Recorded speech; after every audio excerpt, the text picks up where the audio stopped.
All right. Welcome, everyone. Thank you all for coming to the ASIFA Animation Educators Forum Salon. I'm Kevin Sandler. I am one of the co-editors of Hanna-Barbera Conversations, which is the subject of our talk today, as well as Associate Professor of Film and Media Studies at Arizona State University.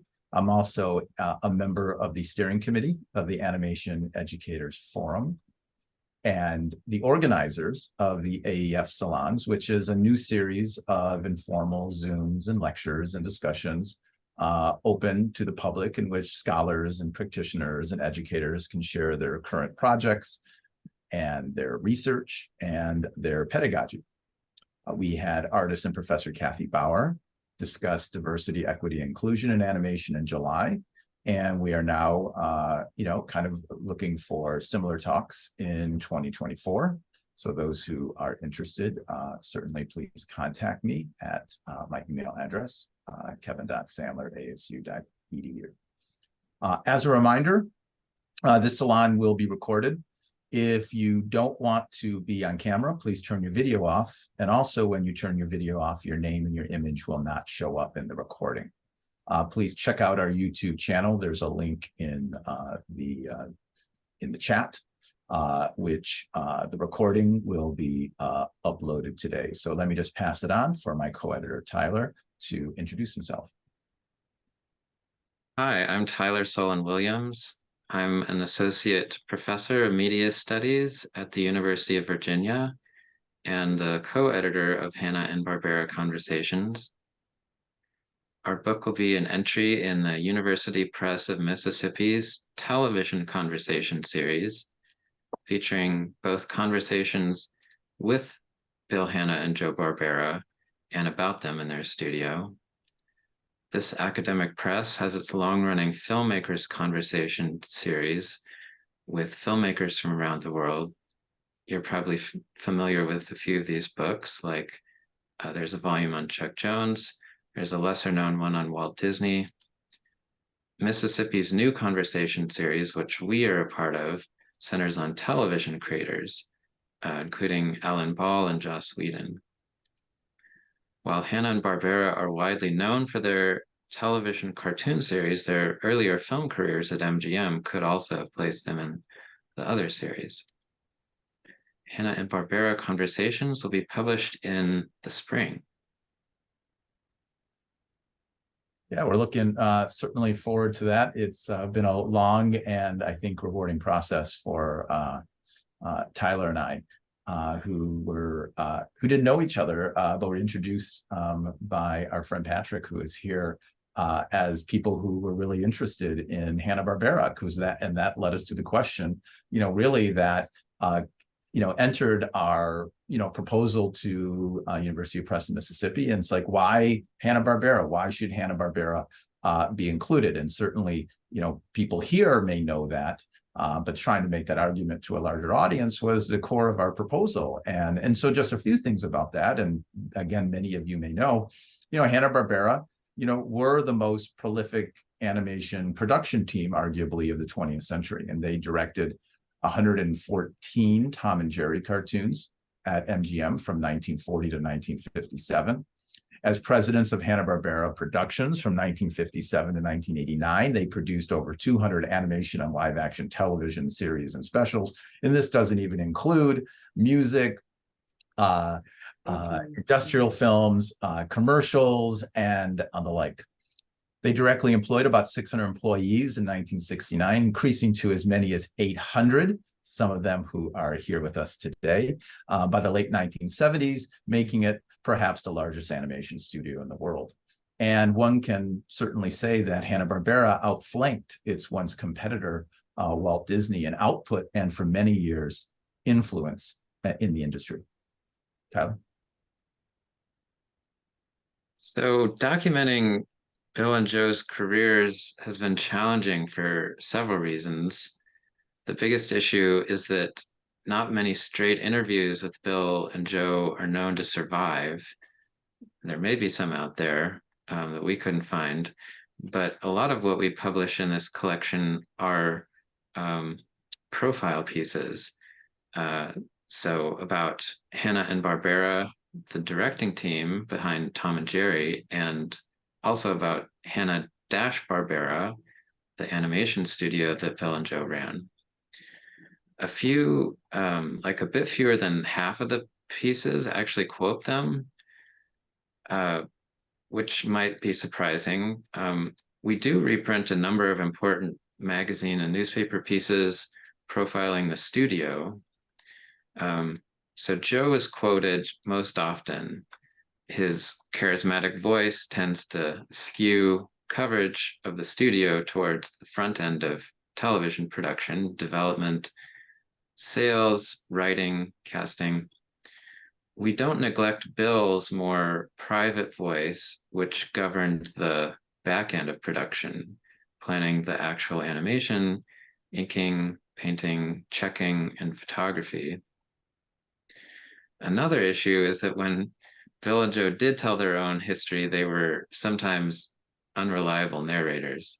They tended to echo familiar talking points and anecdotes from much of their careers. Like Walt Disney, Hanna and Barbera also tended to obscure or take credit for the work performed by their studio's army of hundreds of producers, writers, artists, technicians, and other practitioners, the people who did the day-to-day work of making all of their cartoons and making them happen on television. So, what was the strategy, that Tyler and I had to overcome really the dearth of material on Hanna-Barbera, as well as the public relations nature of their interview? So what we did and decided early on is that we decided to do something different in the University Press of Mississippi series. So it's usually about a single filmmaker, but in our case, we have a filmmaking duo. But we also discuss the animation pipeline and the business of animation. So interview and profile pieces here indeed contain conversations with Hanna and Barbera on their intertwined careers at MGM and their own studio. That's similar to most of these University Press of Mississippi conversation series. Though we have included with that, and they play a large part, conversations about Hanna-Barbera by individuals who worked alongside them. And so these pieces include previously published articles, profiles, recollections, corporate statements, as well as unpublished and newly conducted interviews. H&B creatives, they fill in the front end of production, as well as the less explored back end of production that occurs in the press, which was Bill Hanna's domain. And so people who are included, include Mike Law and Ray Patterson and Lance Nolly and Jerry Eisenberg and Doug Wildy and Tom Minton and Tom Cito, and the list goes on and on. And studio and network executives fill in the business end. This includes Taft Broadcasting COO and President Lawrence Rogers II, NBC programming exec at the time, Margaret Loesch, ABC executive Squire Rushnell, as well as Hanna-Barbera president Fred Siebert. Tyler? Bill and Joe's careers lasted more than 60 years. To periodize their extended histories, we order these conversations by the events they discuss rather than the publication date, which is the custom in Mississippi's series. Kevin and I will go into a bit more detail here to summarize the 4 periods we divide their history into and say why their history in each time is significant. So they began making their own cartoons as a duo in 1939 when they were both pretty junior animators at MGM. They created this cat, Tom Cat, who is the overconfident feline always on the prowl, and a mouse, Jerry Mouse, the sly rodent who typically gets the last laugh. And then they mostly worked on this one series for almost 20 years, enjoying the highest budgets in the industry and making a pure form of fully animated pantomime comedy, essentially without dialogue. The main characters didn't speak nearly at all. These animated shorts earned the studio 7 Oscars, although their producer, Fred Quimby, accepted credit for their work until the last few years at MGM when they supervised the studio themselves. So in 1957, they moved to television and opened their own studio specifically to make cartoons for television, which was extremely risky. The duo are most recognized for adapting animation to the small screen. I wrote a whole dissertation focused on this period, which you could download on my website. For 5 years before this point, there were some successful original cartoons made for television, although not very many. It seemed nearly impossible to make these cartoons work on television. Like, animation still isn't really possible on television in the sense that animation is made for movies. So then when Bill and Joe had their studio, Hanna-Barbera,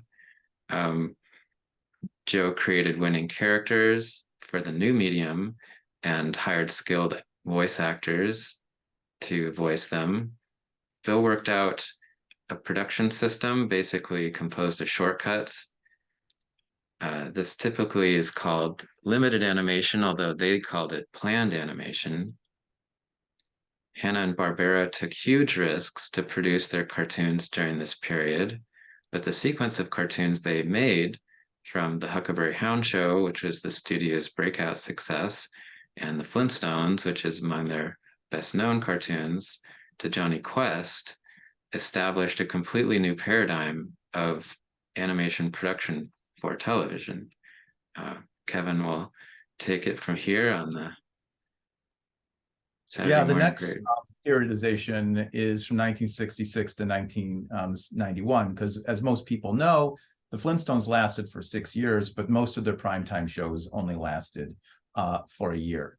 And primetime animation disappeared generally from the landscape by the mid-1960s.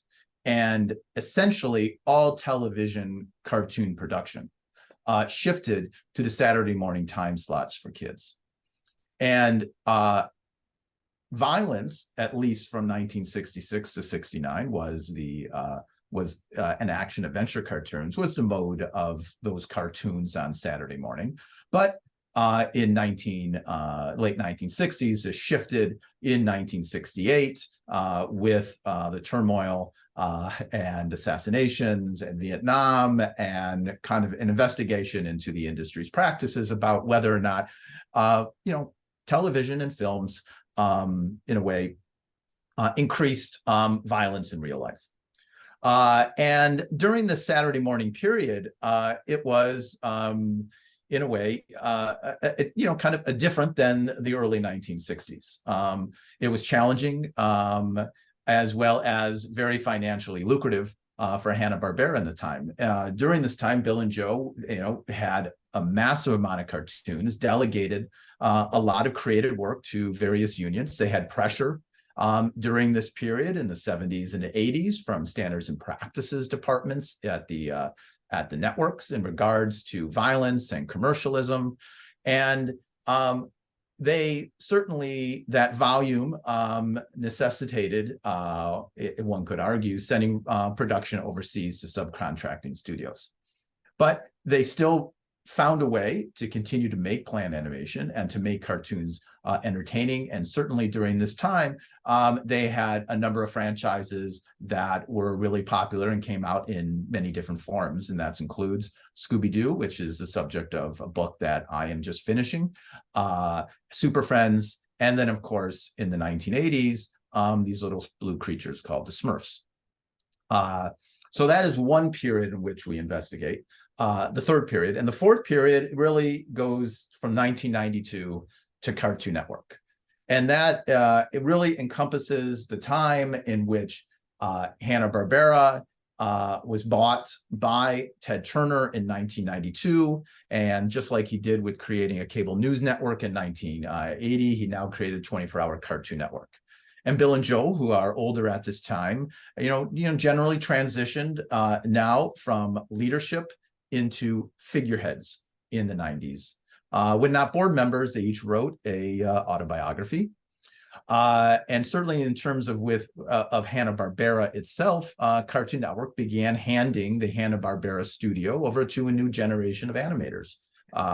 We had Dexter's Laboratory in '96 and Powerpuff Girls, and pretty much Bill and Joe, got to see their characters being used by many people, both in television and in film, with Brian Levant, who is here. And their life's work eventually became complete. Bill passed away in 2001 in 1991, and Joe passed away in 2007 in 95, at the age of 95. And so the Hanna-Barbera's names lives on in their cartoons, in their characters, and now, most recently, the newly named Hanna-Barbera Studios Europe. So in all, as we've covered 4 periods within our anthology, we have 41 pieces that span 7 decades in order to more fully and accurately represent Hanna-Barbera's careers, both as at MGM and through their own studio, and their methods of producing film and television cartoons and their cultural impact on the animation art form and culture. Tyler? We should acknowledge that Bill and Joe's legacy has always been up for debate. Their beautifully violent Tom and Jerry cartoons for MGM have never been really valorized the way that those by Disney, the Fleischers, and Warners have been. The animation assembly line model of cartoon production for television standardized this kind of model that made cartoons on television possible, but displaced the established artisanal norms of theatrical animated short production in the Hollywood system. Rival producer Chuck Jones famously or infamously derided their work as little more than illustrated radio, soundtracks with pictures added. However, theatrical cartoon studios were closing at this time in the 1950s. Bill and Joe were reinventing animation for the small screen just in time to keep unemployed artists from starving. It is a real question, would there even be cartoons on television if Bill and Joe had not risked their necks to make it happen? By necessity and choice, essentially all subsequent cartoon studios adopted production models for television similar to Hanna-Barbera's. And so I think that this is kind of at the crux of a lot of the history of trying to cover Hanna-Barbera's conversations, those that they generate and those that are generated by people who worked with them. And we open our book with this following quote. And obviously, we thought it was the most important if we're going to open the book. And I wanted just to briefly read it from you. And it comes from a quote from Joe Barbera from John Colhane's 1969 piece in the New York Times. And we thought it kind of embodied the art and the business and the challenges, as well as the critiques of Hanna-Barbera throughout their lifetime. And Joe said this, "We have the largest animation studios in the world. It's a little sad. Other cartoons, in their anxiety to grow, love to run us down, to call us a factory or a sweatshop. But when Bill and I started in 1957, our industry was finished. Disney wasn't making any shorts. We had been together at MGM for 18 years making Tom and Jerry when they closed their doors. The factory reputation came about because we employed different methods of production.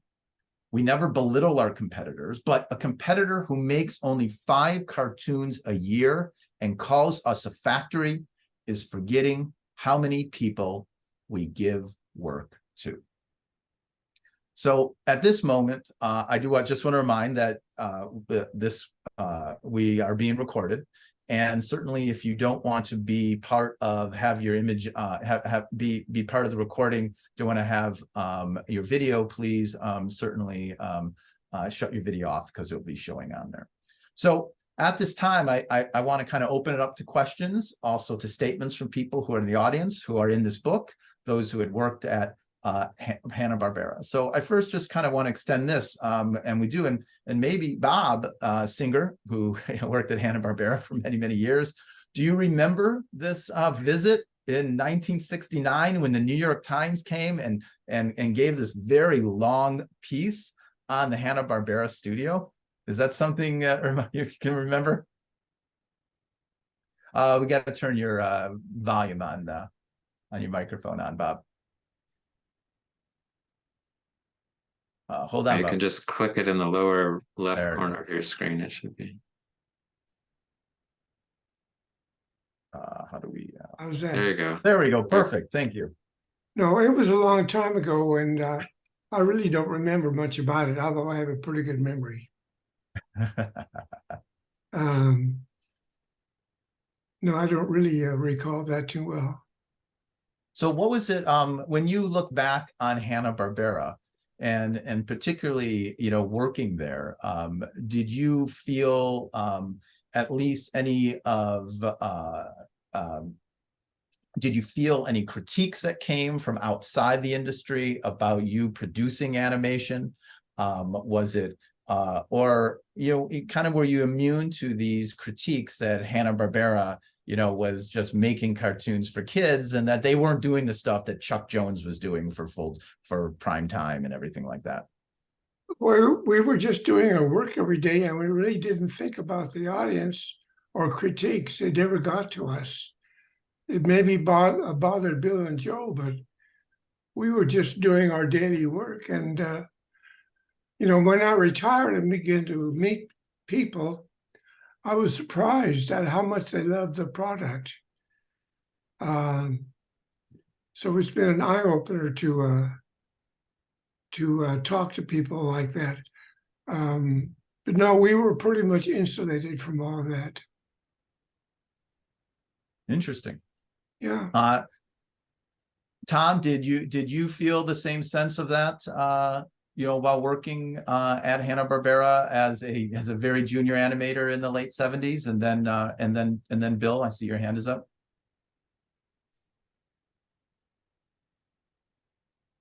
All right, Bill.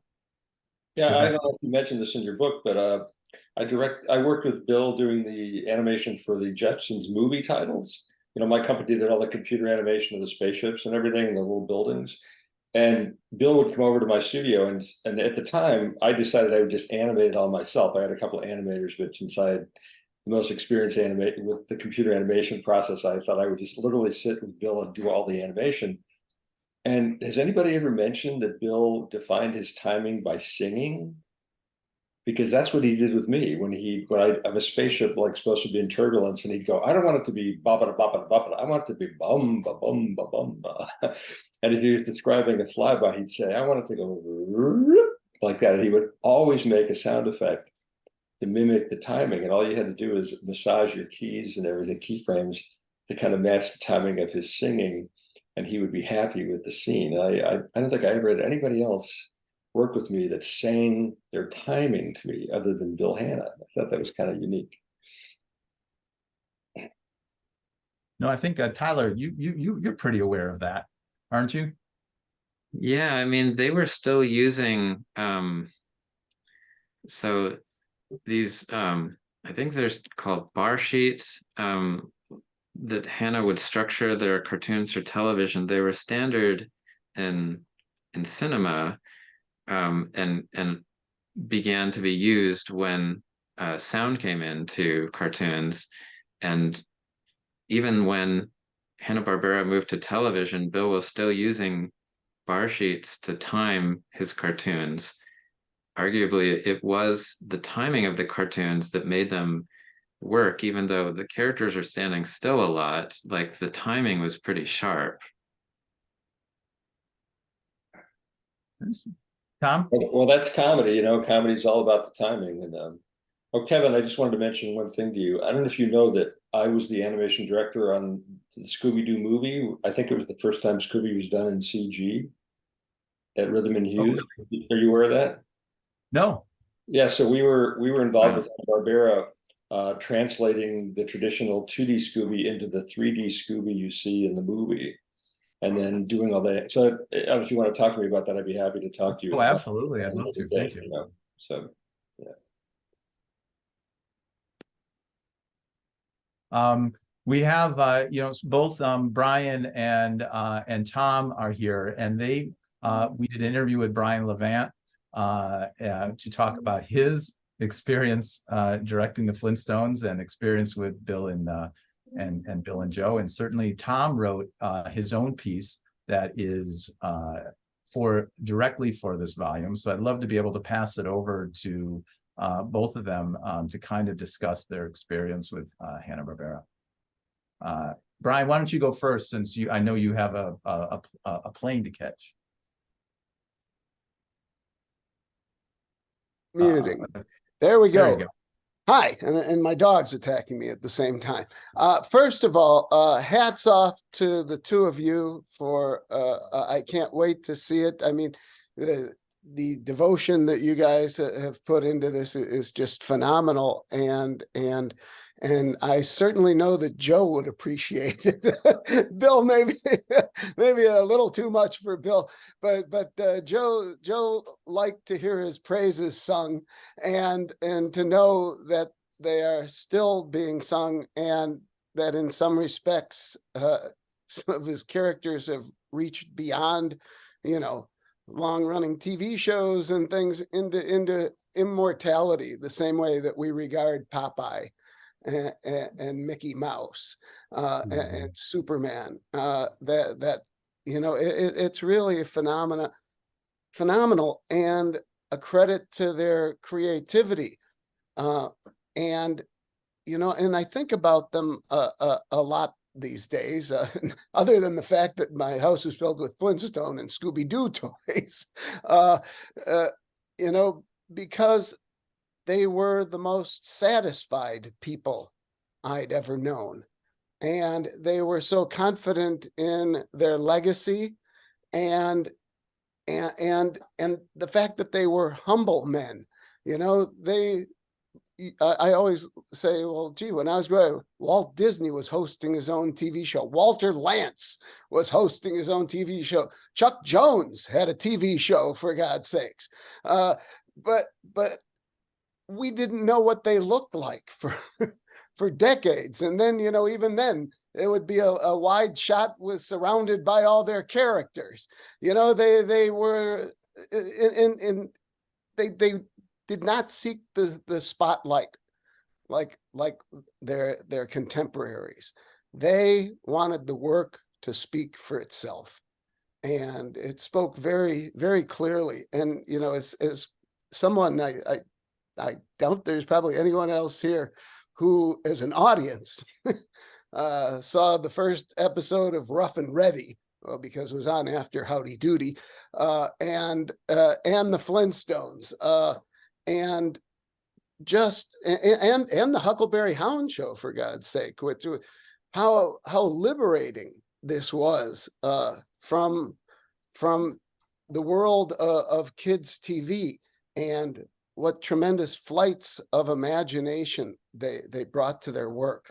And yes, I was very fortunate to have been chosen by Steven Spielberg to direct the Flintstones feature against all odds. But I think he sensed my affection for it, and the fact that I was able to make him understand that I know what I wanted to see as an audience in that film. And I wanted to recreate the sensation of seeing this world for the first time as an 8-year-old, and taken on this tremendous ride, which, when you later unwrap it and you realize how much of it came from Buster Keaton's Three Ages and Laurel and Hardy, and Bill and Joe,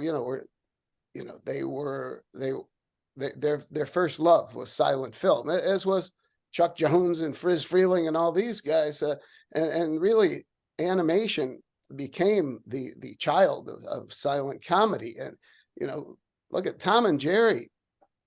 Yogi Bear.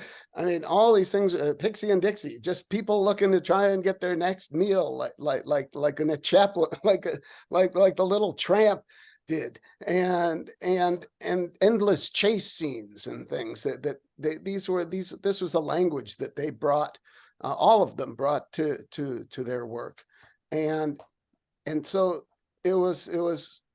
I love to tell about the story of the first day that I ever met them.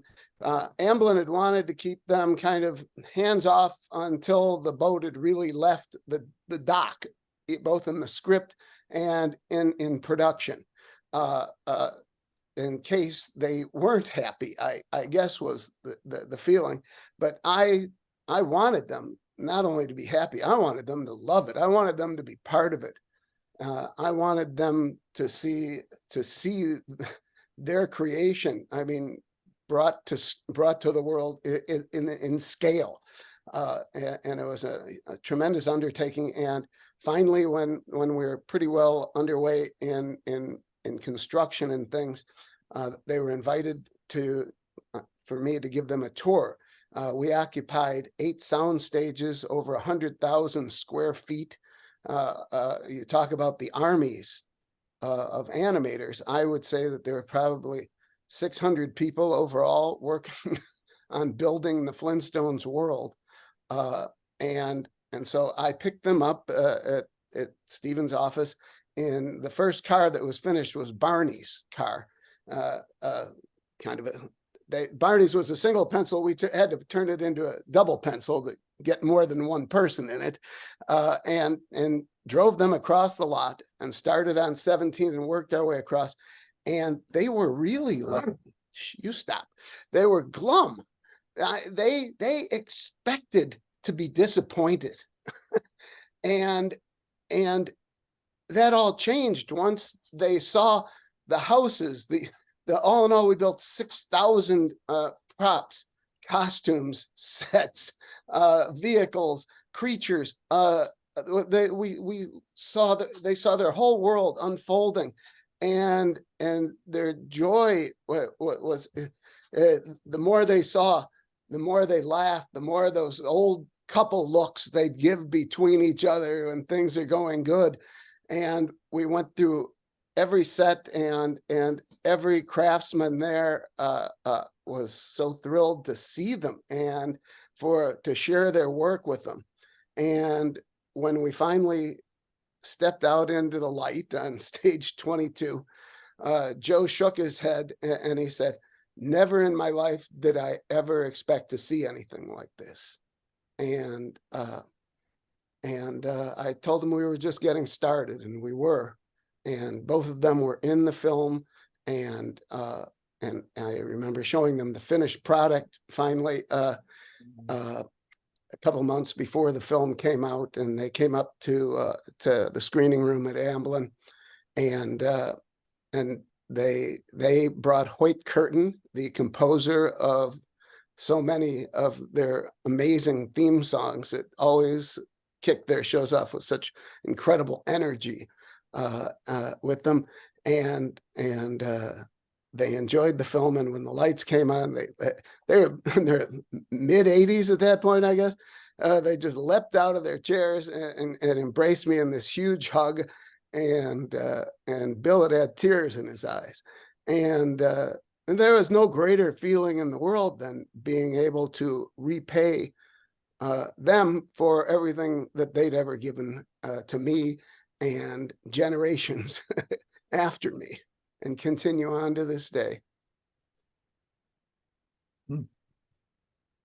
Thank you. I mean, did you, when you were making the Flintstones, did you, because obviously, as you mentioned, they didn't want Bill and Joe to be involved in the making of it. I think in the conception of it. How did you go about, in a way, then channeling them as an artist to ensure that what we loved about Hanna-Barbera and how they made their cartoons found their way into a live action movie? Well, because in order to do it, you have to build on that awesome scale. and you have to shoot in a quarry, and you have to find amazing rock formations and turn loose the talents of the Jim Henson Creature Shop of London and ILM to bring these fantastic creatures in this harmonious world where man and beast work in harmony, and everybody. There wasn't anybody involved, even on the periphery of the film, who wasn't excited to step into Hanna-Barbera's shoes for a little bit and feel that surge of creativity that once you know, it was kind of like learning to speak a language, that you were going to rebuild the world in their vision using stone, bone, and skin, basically. And what do you do, and how do you do it, and how do you make things as close to the animated version as possible? Look at the cars, and you know, the most fun I ever had was the first time they let me drive Fred's car, which wasn't finished or anything, just driving around the lot, and they figured out how to make that big round front wheel turn with a steering wheel and stuff, and you know, running around the lot at 22 miles an hour, going around the back lot. Everybody turned like, oh my God, and it wasn't even finished.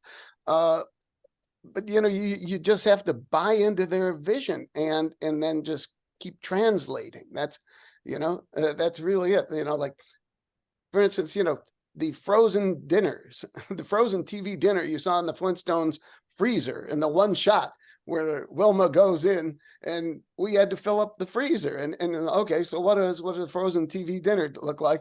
So it looks like Swanson, but instead of a rather bird's eye, but instead of a bird's eye, you got a pterodactyl eye. It was just applying that same kind of Flintstonian logic to every object that we had contact with, and building the world out from what we grew up on. No, thank you. You talked about buying into vision. Tom, who wrote his own piece for the collection. He came on as maybe the first group of people in the Hanna-Barbera training program, and certainly they were, you know, their job was to have these young animators buy into their production system. Do you want to talk a little bit about, you know, why you wanted to write a piece for the volume, and just give us a little insight into what your memories on that experience are being shared in that article? Yes. I'm not sure you can hear me, but can you hear me? Yes, we can. Great. Okay. I did it because a lot of people had questions, people I grew up with. I'm from a small town, Illinois, a very small town, 10,000 people. And occasionally I'll hear from one of them saying, how did you go from this small town in Illinois to Hollywood and end up working with these people in animation? How did you do that? Isn't that impossible? I said, well, no, the timing was everything. The timing in the late 70s, and I started that training program in September of 1977. They had just started the program like the year earlier. They had to do something because for 20 years, they hadn't really trained a lot of people. So we had guys who were at it for a long time, who were in their 60s and 70s still working, and very few young people just being brought on. There was like no middle generation, it seemed like. That was true at Hanna-Barbera, it was true at Filmation. It was unusual, but that was the way it was. So they sort of had to start, the industry had to start hiring en masse young people to keep the machine going. And you couldn't just, no one knew, could you get people off the street to do this? It was unheard of. You'd have CalArts. You had CalArts at the time, you had Sheridan in Canada, and you had School of Visual Arts in New York. That was it.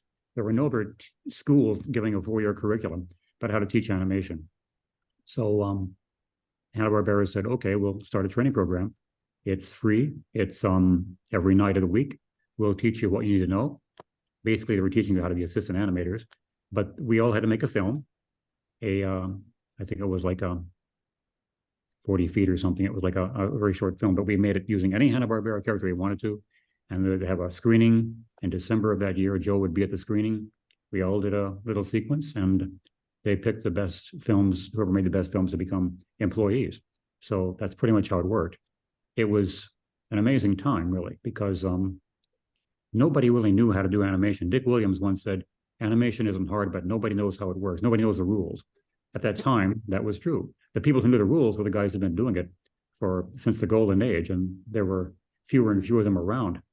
It was great to be able to walk in and just talk to people like Jerry Eisenberg. I mean, I met Bob Singer that night. Bob was there. Jerry Eisenberg, people like that who just, could answer your questions. It was an amazing, Harry Love was the fellow who taught the class, and he had been an effects animator at Warner Brothers, and before that on Crazy Cat back in the 20s. So it's great. And Dave Tendlar, all those people, it was great to just be able to work with those people and learn from them, because I had a BFA in fine art, but that doesn't really tell you anything because nobody was teaching animation in those days. I had done my own films in Illinois, but you're wondering, are you doing it right? You want to be around professionals, and there weren't that many. There was New York and there was LA. That was it. New York in the 70s was in worse shape than it is now. It was in very bad shape, and the union was gone, and the only production being done there was television commercials.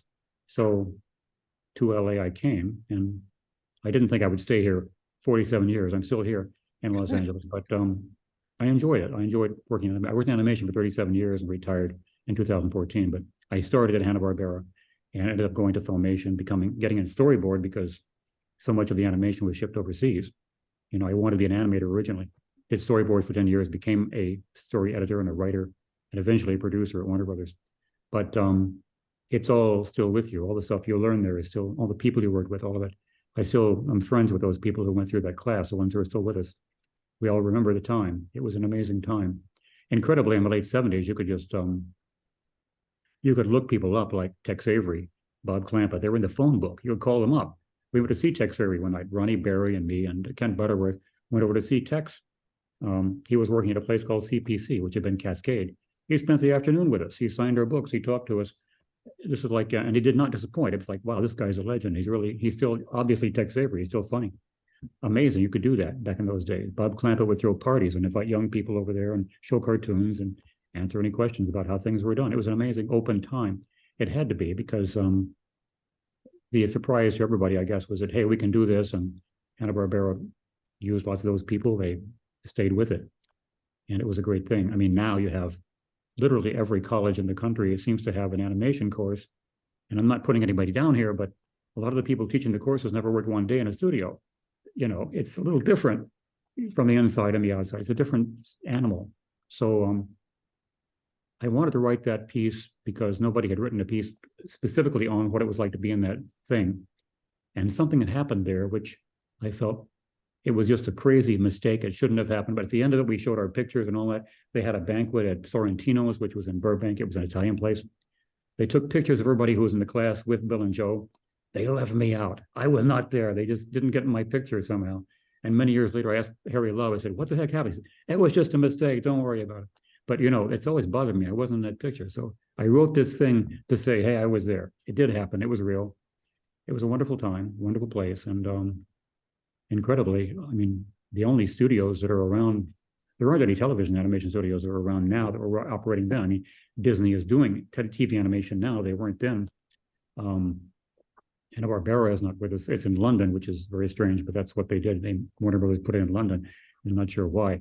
Bill and Joe never worked in London. They aren't with us. Filmation isn't there. DePatie Freeling isn't there. Jay Ward, all these companies that were there are not there anymore. So it's a very different world now. Very different time. I suppose I had to write it because, it's a vanishing time and vanishing evidence of the time. You drive by Hanna-Barbera now where it was. It's a health club and apartments. It's not. It isn't Hanna-Barbera anymore. And I was very glad because at the end of my career, I got a chance to work with Bill and Joe. They were both around when Warner Brothers absorbed Hanna-Barbera. They brought them over to our place in Sherman Oaks, and we could see them. They were always there every day. One day I was riding the elevator up to the offices, and Bill was in the elevator with me. And I had one of those sweatshirts they used to buy, and Warner Brothers had started making these giant sweatshirts with every character they owned. You had Tom and Jerry, and you had Hanna-Barbera characters, and you had Warner Brothers characters there too. And Bill noticed that, and he pointed to that sweater, and he said, You want to wear that shirt with those damn characters on it, meaning the Warner Brothers characters. Say, look, Bill, look, this is Fred Flintstone here. This is Tom and Jerry. Your characters are on here too, Bill. And he sort of grumbles at, I guess they are. But, you know, life goes on. Life went on. One of the nice things that happened toward the end is Joe was a victim of Parkinson's disease toward the end, and he had good days and bad days. And one of the last things I worked on at Warner Brothers was a direct video called Tom and Jerry Shiver Me Whiskers. It was a direct video with Tom and Jerry. And in that one, we worked very hard to get all the old Tom and Jerry sound effects from MGM, and they weren't in the clear, and trying to get the sound editors to get them in the clear and use them again because they were so important, so well done. And the modern sound effects never really approximate that stuff. So we showed the picture, and we had a standing invitation for Joe to come, and he was in a wheelchair by then, come and see it. And we didn't know if he'd be able to make it. And he showed up, and he had many days he didn't speak at all. He sat there and he watched it. Something happened, and he was alive again after that screening. Maybe it was seeing Tom and Jerry. He was talkative, and I had Mark Waters with me, the composer. I said, you come meet Joe. It was incredible. Joe was himself again. He was engaging, and he was aware of everything. And it was just a marvelous moment to see that. Of course, he passed later in 2006, he passed away. It was an amazing time, amazing interlude, I suppose you could say. Tom, I think you should Photoshop yourself into that class picture. You know, I should. Modern technology. I never got a picture. I don't know who has. I think Bronnie has one. I don't have one. She's in Colorado now. I think she has one. You know, like Brian Levant mentioned ILM. You know, Rhythm Hughes did all the dinosaur animation in Flintstones Viva Rock Vegas. I mean, we did all that. I have all that dinosaur animation on my reels. You know, because we did all that stuff, and it was funny because when we got that job, you know, the first thing we said was, well, we're going to have to figure out how to come up with dinosaur textures. And then they said, no, you don't have to come up with dinosaur textures. You have to come up with Henson Muppet creature textures, because we were actually matching Muppet dinosaurs. We weren't attempting to do dinosaurs. And that was then, in a way, that was easier, you know, because they just sent the Muppets over and we just copied the textures. And so, and they intercut perfectly if you watch the scenes with like Dino as a Muppet cutting to Dino as a full body. We did all the full bodies, of course. That's perfect, and it really worked exactly right. So,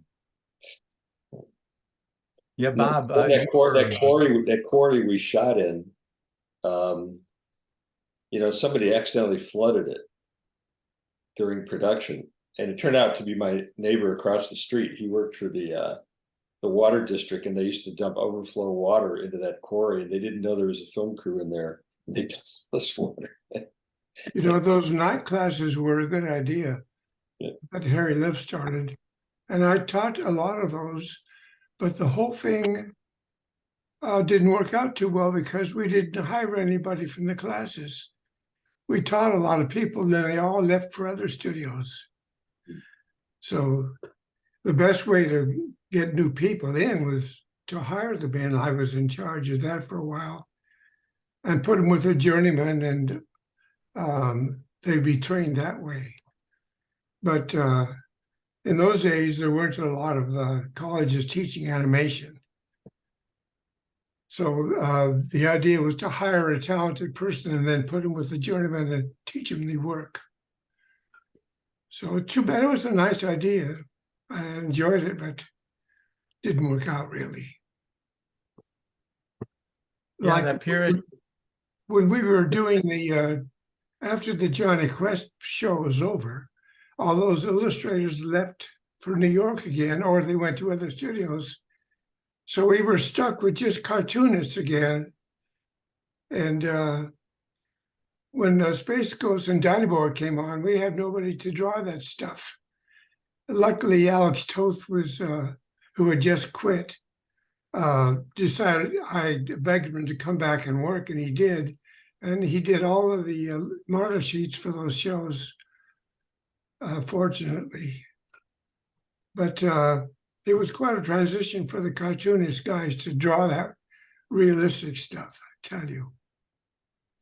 Were people at that time? Oh, go ahead. Do you want to say something before you leave, Bill?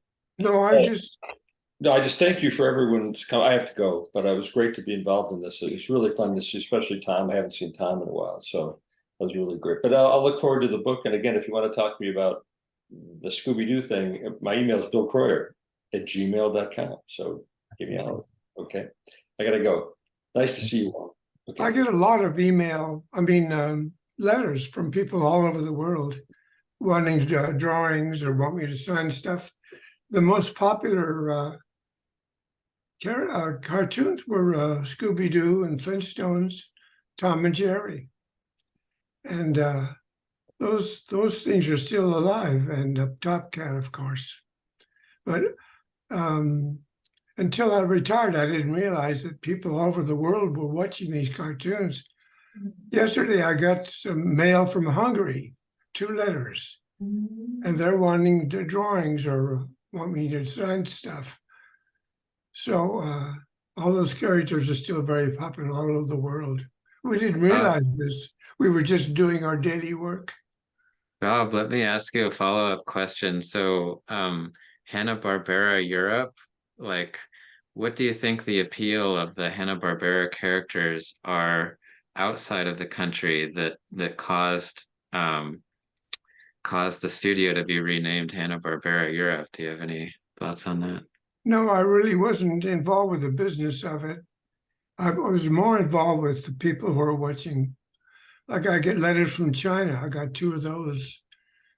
They're very interested in these cartoons. I mean, the legacy of your cartoons is still alive, and in Hanna-Barbera Europe, the renaming seems to reflect that. Well, I'm very happy that after all these years, these shows are still admired by people. It's great.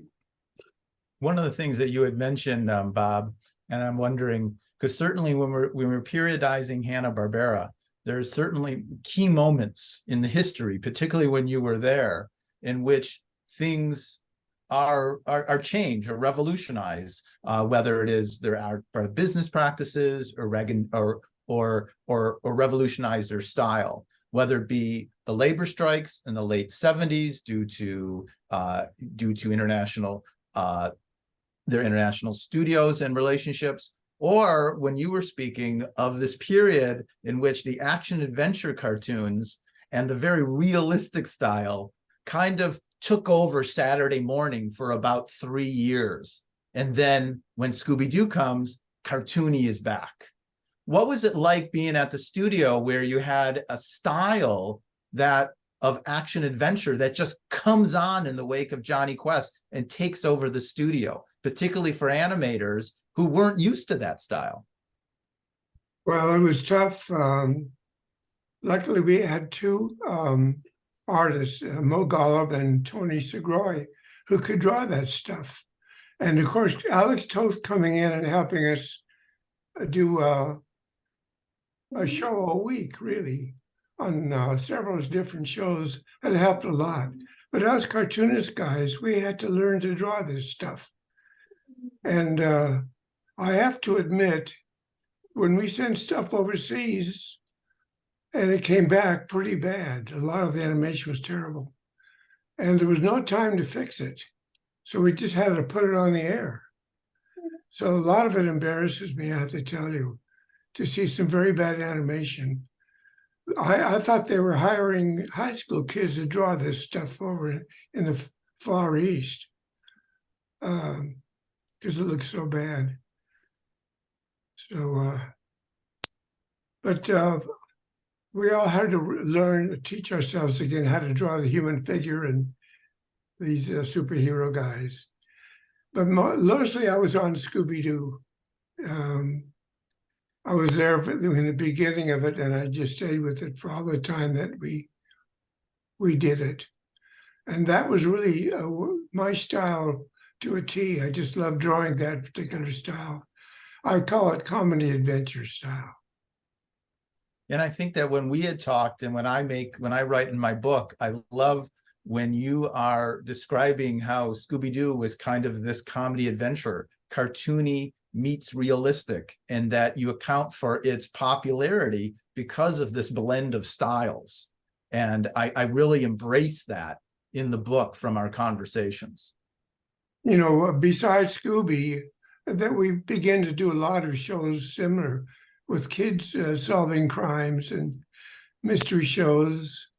But this was because the network demanded that we do less violent shows like Johnny Quest and all the other ones.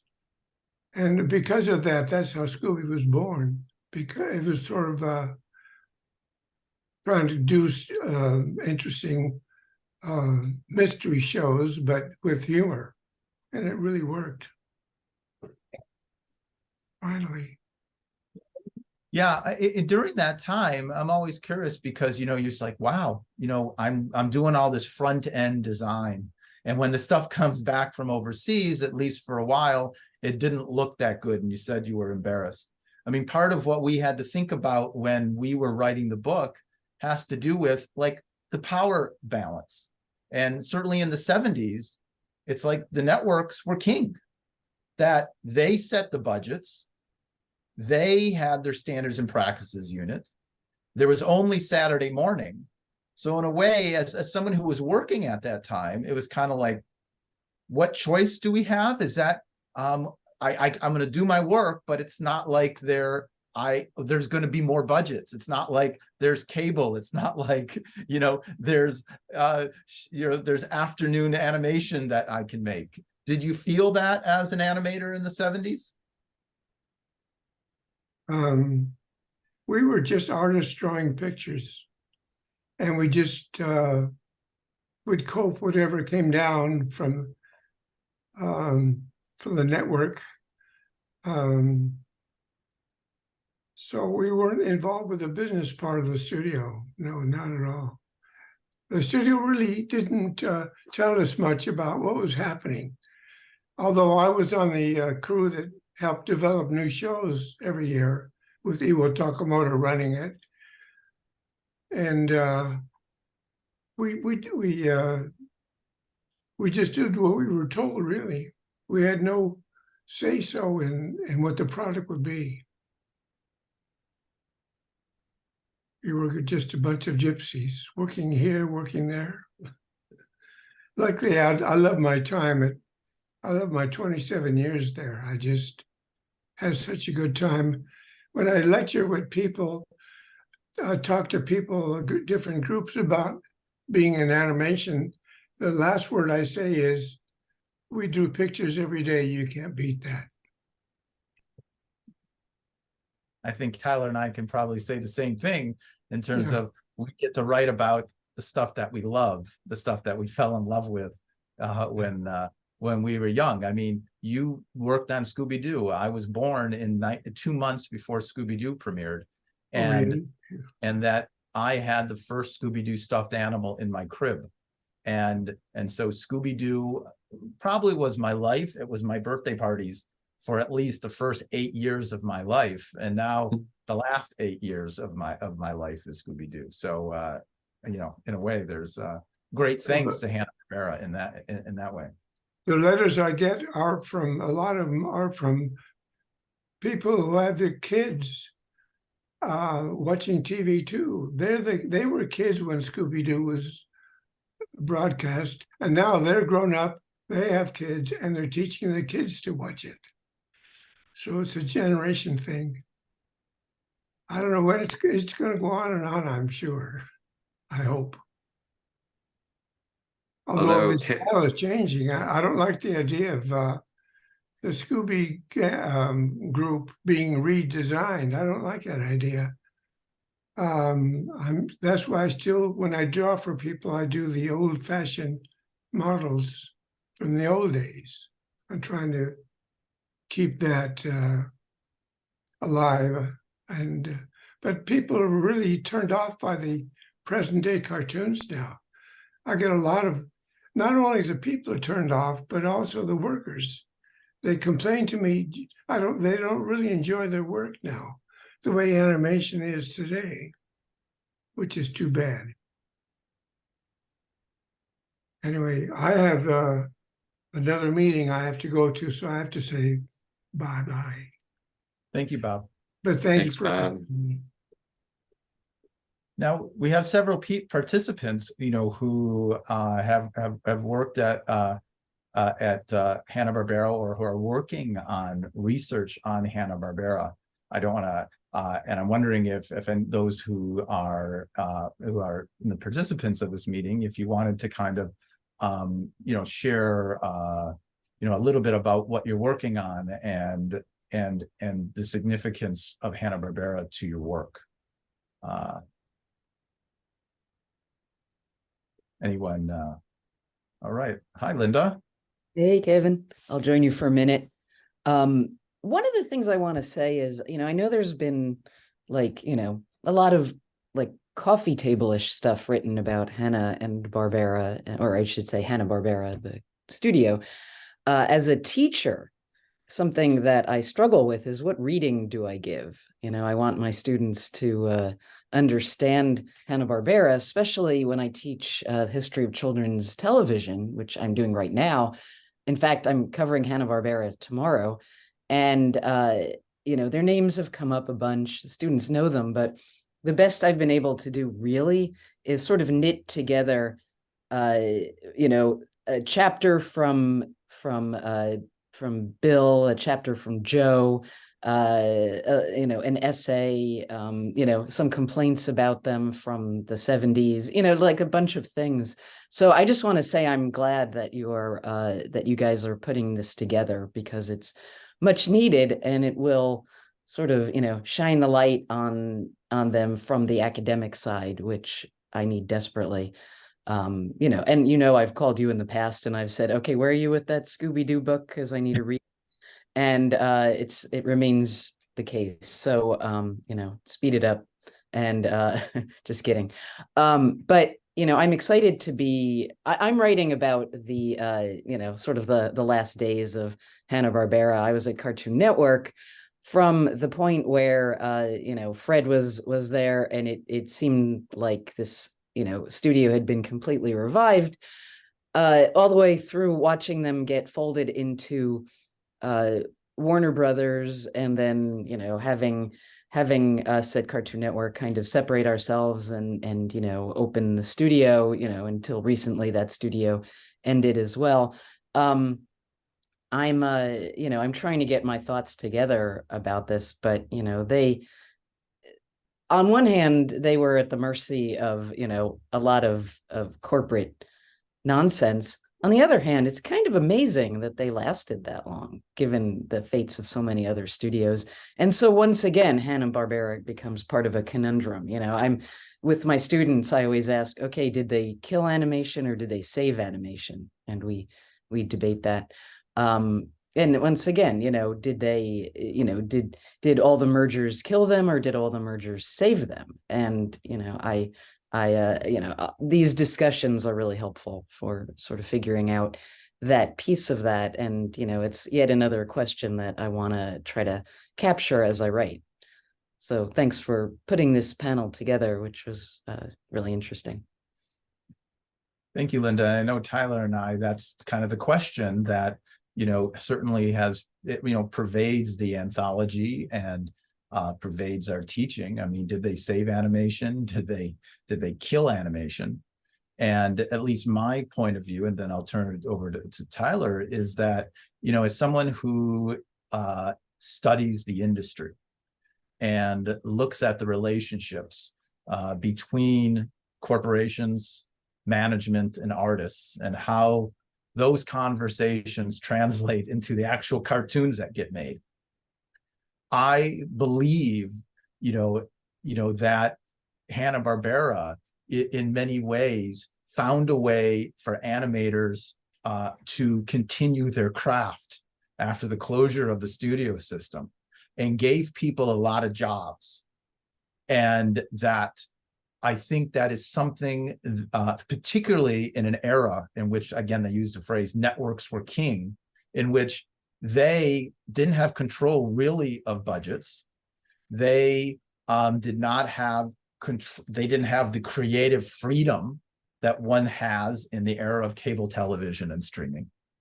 And that sometimes perhaps the cartoons are beside the point. In some ways, for me, Hanna-Barbera, in order to understand their importance, it is to, in a way, decenter many, the cartoons, and to look at what they accomplished within the context that they did. Because undeniably, the cartoons, many of them, are the same. And I think it's amazing that in a system like that, in which you had little time and little money to create a lot of content, that something like Johnny Quest gets through, or even the Smurfs, or Scooby-Doo, that a system like that still can create these characters that have lived on. So that's kind of my take on that conundrum that you face as a teacher. Tyler, you have thoughts? Yeah, I mean, one of the things that most interests me is like how they made this transition from Tom and Jerry, like, to Huckleberry Hound and Yogi Bear. Like, Tom and Jerry were like so fully animated that they didn't even talk, and then like Huck and Yogi were so dependent on their voice actors that they sometimes didn't really move that much. Like, some of the early Yogi cartoons actually don't have in-betweens. Yogi just kind of like literally snaps from pose to pose. They were kind of experimenting with that. They said it didn't quite work. I'm interested in how they kind of, so Bill, using the term planned animation, he was talking about like how they could make the economics work using kind of the basic business, like production model that they had created for Tom and Jerry. Either him or Joe said they made it work by like cutting out most of the animation itself and just kind of leaving it as something like a pose reel or an animatic. But it was still entertaining. Like, what surprises me is like the audiences didn't really complain that Huckleberry Hound and Yogi Bear were not like Barney Bear from MGM or Tom and Jerry. Like, they still liked the cartoons. Like, somebody nominated Huckleberry Hound for president, probably somebody at HP Publicity. And yeah, so the cartoons are still funny. Like, they figured out how to do that. I've looked at like other people who are trying to make this transition from cinema to television, and like Seamus Culhane writes about this in his book. And he did this test film that's apparently lost now, and then did like science documentaries. But his idea was like the characters wouldn't even move. They would talk when they were still, their mouth wouldn't move, and then when they would do some full animation to kind of keep people watching, and that's a little bit like what Bill and Joe did, but they made, like, what did work was just like enough animation to kind of make it believable, that it kind of looked like a cartoon, and it was gimmicky, but it still was funny. And kind of how they did that is pretty remarkable. They had the kind of basic tools. Bill said they didn't really even create something new for television. They already had it, what they did for Tom and Jerry, and they just kind of like scaled it down to this kind of like bare bones, but it was still enough. And then that's because television, there's just too much time to fill. You can't make Disney style animation for television. Like, even Walt Disney couldn't do that. The Mickey Mouse Club, there's like 2 minutes of like full animation of Mickey that began the show, like, oh, hi, how are you doing, kids? And then like a little like send off at the end. But like mostly the show was like about these actual like cute kids kind of doing like Broadway song and dance numbers. Jorgelina has posted something. Did you want to say anything on the chat, Jorgelina?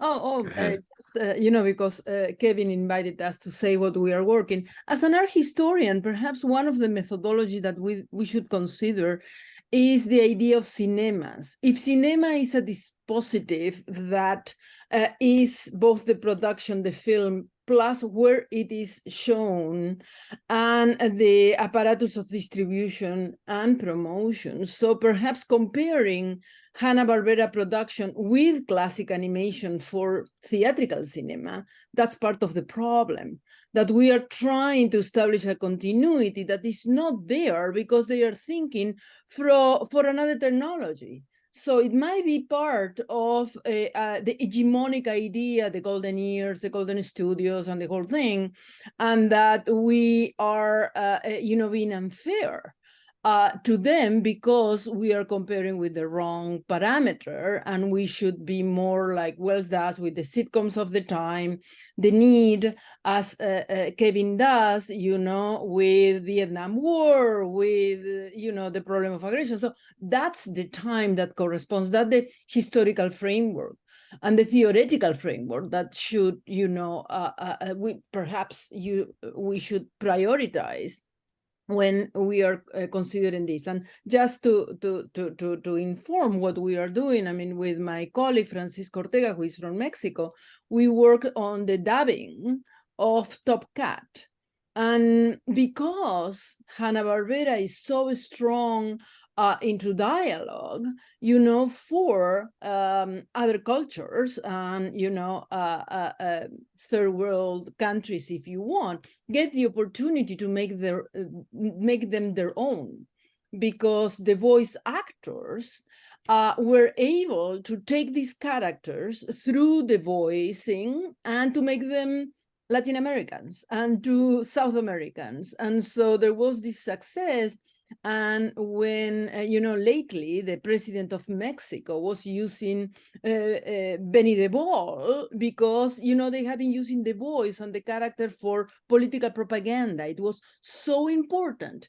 It was so, intrinsically related to the culture and to Mexican youth that it has a value and a weight that perhaps it doesn't have it in the United States. So in many ways, this animation allow the characters to have their own lives, and their own lives were into characters from other cultures.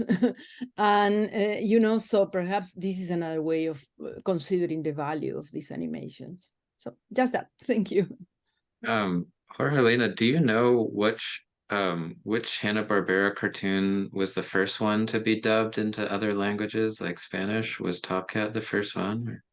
No, I think it was the Flintstones were at the same time. They were buying the whole thing because Mexico was the prime, voice acting center in Latin America.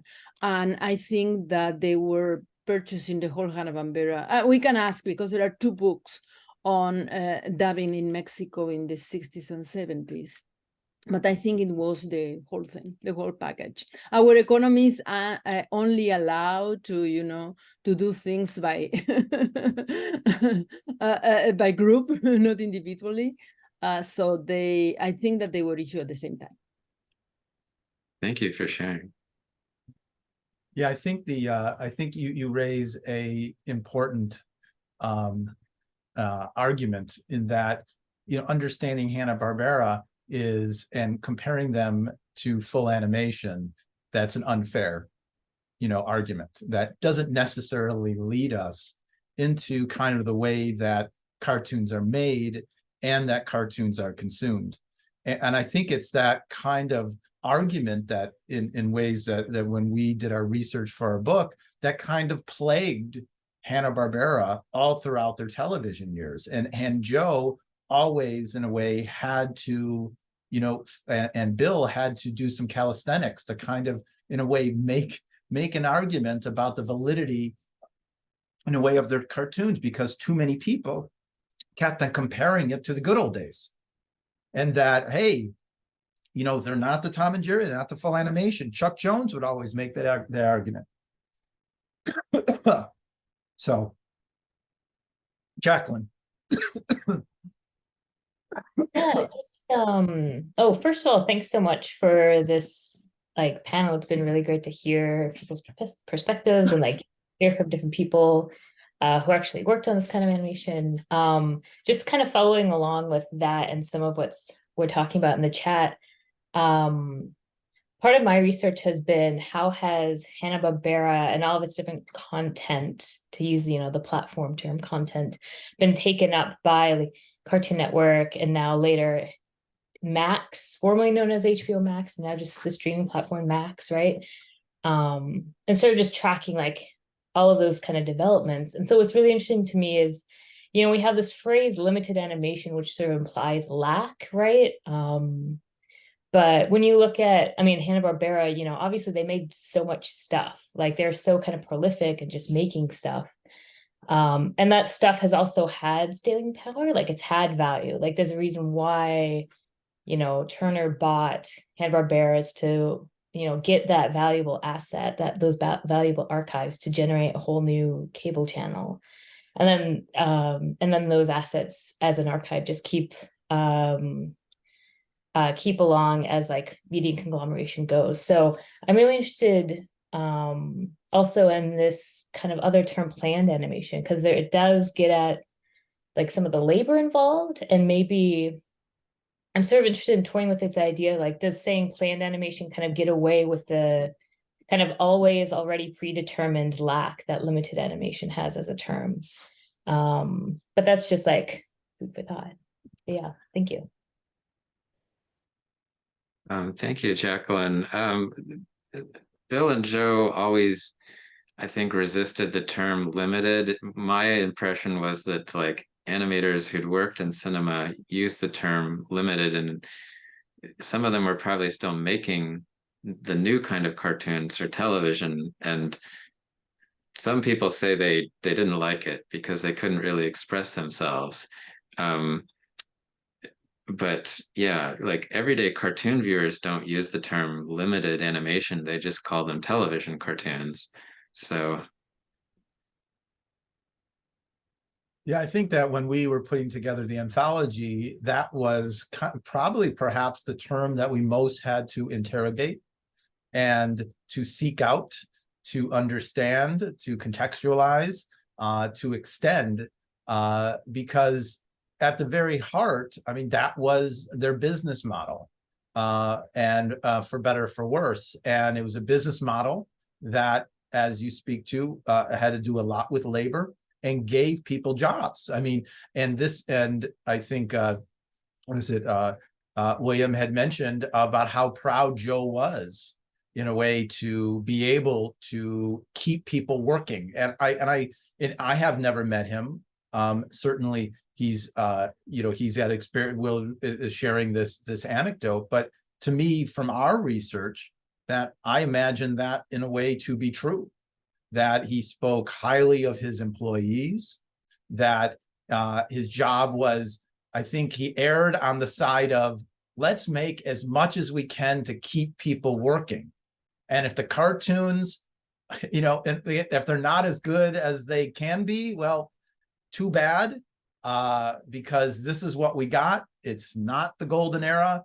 That we're going to sell as much as we can, and we're going to employ as many people as we can and keep the system flowing as long as we can do it. And they were certainly able to do that in the best possible way.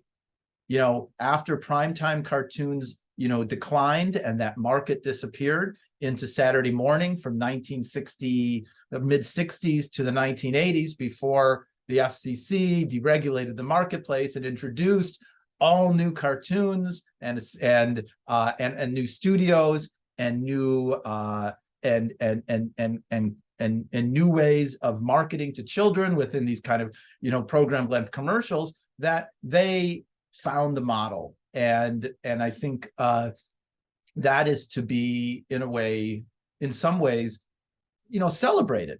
Not necessarily, and I don't think denigration, maybe not celebrated, but interrogated and understood, because denigration doesn't get us anywhere. It really doesn't help to explain how these cartoons were made and consumed at their historical point of production. Kevin, could I put you on the spot and ask you to talk about what you're working on these days? Well, I just want to see if there is control data. I'm just looking at some of the responses. So thank you, Tyler. So I've been working for a long time on a book on Scooby-Doo, which is almost done. And the book really explores, well, why this cartoon among all these other cartoons? How did that become their most celebrated, intellectual property?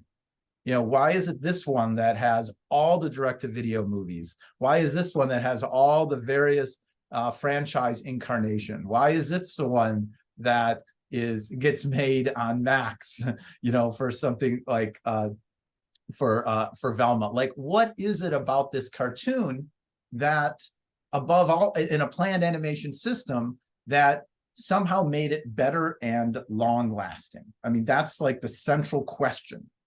Particularly as someone who has loved, Scooby-Doo. And for me, the answer lies in going through from development to post-production to see how artists were able to create something novel and different and unique at the various stages of animation and the phases within each stage. So, for instance, what did Joe Ruby and Ken Spear do writing-wise?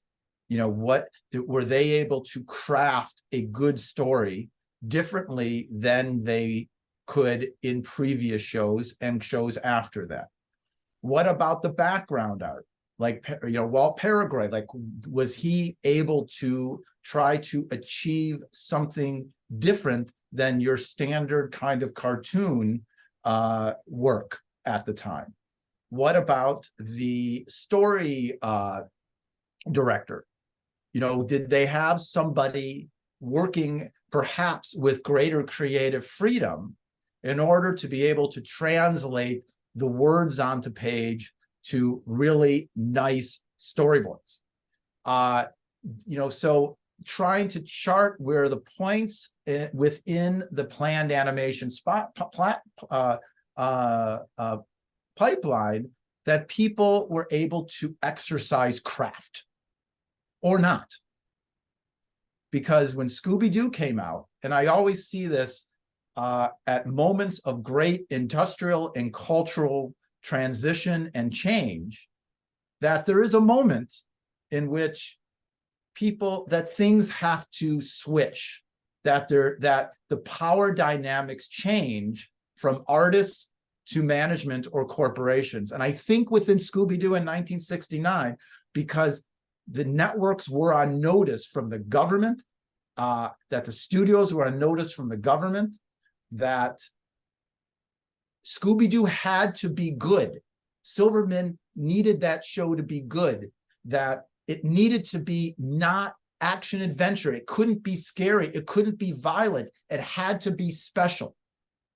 It had to be something that said, hey, look, with Nixon administration, we are doing our part to address the concerns from the people and from Congress.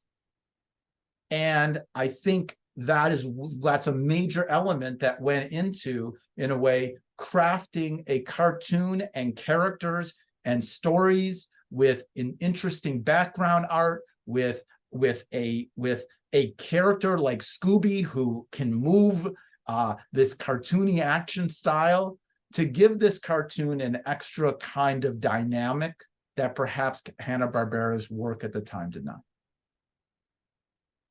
So that's kind of the somewhat long and short of it. Well, I can talk a bit about what I'm working on before we finish. Are we going to finish at the half hour? That sounds good. Okay. Unless we have additional questions from everybody. So my dissertation is on early television cartoons, including Hanna-Barbera, but starting with Alex Anderson and Jay Ward's Crusader Rabbit, and the book that I'm revising my dissertation into will focus on influential cartoons from this period. I structured my dissertation around what I called principles of the early television cartoon. I had used Disney's 12 principles of animation and tried to see if they could explain how cartoons are made for television, and found that generally they could not. Like, some of the principles applied, but more than half of them didn't really apply. And so I tried to articulate what some people have gestured towards as kind of the defining features of television cartoons, which were created in these early years. Rationalization, sound, story, these were all like created first in cinema animation in earlier decades, but kind of became defining features in television. Even for animators, though, like, these kind of concepts seem abstract. And so in the book that I'm going to be revising my dissertation into, I'm going to pair an influential series with each concept. So like Crusader Rabbit was the first kind of illustrated radio, which I take Chuck Jones kind of seriously in not calling it animation. And Alex and Jay Ward didn't call it animation either. They called it a comic strip of television. And so, like, kind of making these principles concrete at the level of like the series they were harnessed to create, and ending, I think, with A Charlie Brown Christmas, which kind of emphasizes the importance of sound in television because it's a musical primarily. Yeah, so I'm still trying to kind of pin down like what changed from cinema animation to early television, which was just a dramatic shift. We look forward to that. To just address a few things as we're going off in the chat, Jacqueline brings up, and Thomas is talking about UPA and modernism. Is that Hannah Jenkins is going to be writing an article for another anthology about sonic modernism, and how, in particular, how the comic experiments in recorded sound during the 50s, in a way, found their way into Hanna-Barbera's late 50s, early 60s sound. So we're talking about, certainly, whether it be Spike Jones and Stan Freberg and all the stuff that's on records and radios. So I think that there clearly is a connection that certainly they didn't do their graphic stylization, but perhaps their sonic stylization. And so I'm looking forward in a way to seeing that piece in particular.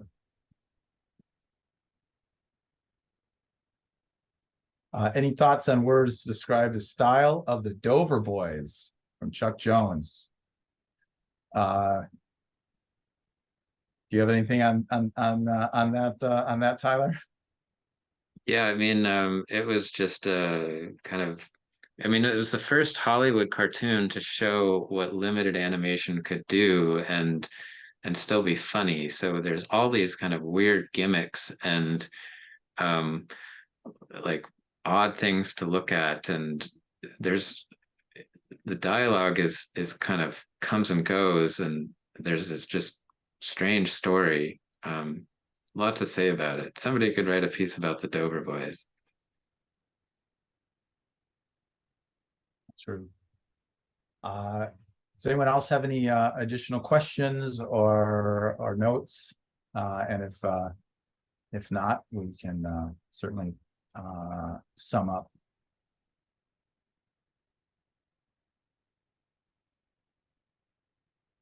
Well, I think I'll just say one last thing. Sure. So I'm saying I'm revising this book.